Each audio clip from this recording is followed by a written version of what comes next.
মাগো তোমার মতো লয় না। মাগো তোমার মতো লয় না কেউ, আমায় বুকে টানি। মা হলো সেই অমর ছায়া যে সব সময় সন্তানকে নিরাপদে বাঁচাতে নিজের জীবন উৎসর্গ করে। আজ যেন তা প্রমাণ হয়ে গেল। নিজের প্রতিবন্ধী সন্তানটি নদীতে পড়ে ভেসে যাচ্ছে। সন্তান যখন শেষবারের মতো মা বলে চিৎকার করলো, মা জেসমিন বেগম সন্তানকে বাঁচাতে দিলেন নদীতে ঝাঁপ, কিন্তু নিজেও জানেন না সাঁতার, ধরতে পারলেন না সন্তানকে। মুহূর্তে পানিতে তলিয়ে গেলেন মা। নানাভাবে চেষ্টা করা হলেও এখনো নিখোঁজ মা জেসমিন। হৃদয় বিতারক এই ঘটনা ভোলার বোরহানউদ্দিন উপজেলার। শনিবার সকালে ভোলার গঙ্গাপুর ইউনিয়নের শাকের ভিটা গ্রামে নৌকা ঘুরানোর সময় অসাবধানতাবশত নদীতে পড়ে যান জিসান। সাথে সাথে ঝাঁপ দেন মা জেসমিন বেগম। নদীর তীব্র স্রোতে মা সন্তানকে বাঁচাতে গিয়ে নিজেই তলিয়ে যান।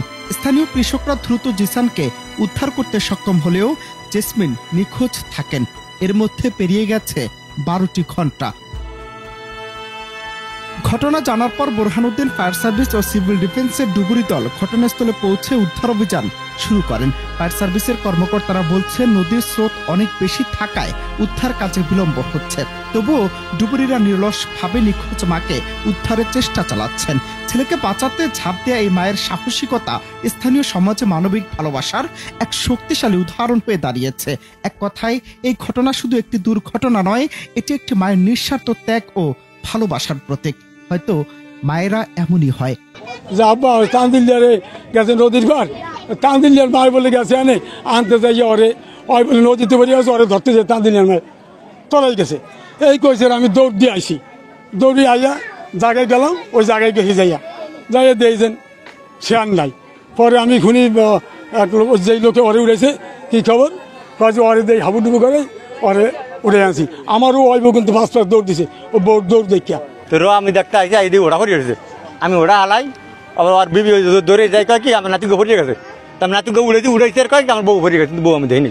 নাতিরে বেনে সারিয়ে দিছে, সারিয়ে দিয়া মায় বাড়িতে ওই নাতি ওই গুইয়ের মধ্যে নৌকা, ওই নৌকা উঠটা নৌকার দড়ি সারিয়ে দিয়া নৌকা লইয়া বুইয়ের মধ্যে দিয়া নদী দিয়া থাকিয়া এইবারে দুঃখে বাচ্চা বলাই না আইছে, আইয়া কয় ও তিশা তিশা তোর ভাই জাগিয়া। তবে এই ঘটনায় স্থানীয়রা উদ্বিগ্ন ও শোকাহত। সবাই প্রার্থনা করছেন মা জেসমিন বেগমকে নিরাপদে উদ্ধার করা যাবে। এই মর্মান্তিক দুর্ঘটনা আমাদের মনে করিয়ে দিল, মা মূল্যবান, ভালোবাসা কখনো বাধা চেনে না। উদ্ধার অভিযান অব্যাহত রয়েছে এখনো। আশা করা যাচ্ছে তিনি জীবিত ফিরে আসবেন। তবে সকাল থেকে নিখোঁজ মাকে আর কি জীবিত উদ্ধার করা সম্ভব? এর মধ্যে পেরিয়ে গেছে 12টি ঘন্টা। অনন্ত হাসান মাসুদ, বাংলা টিভি।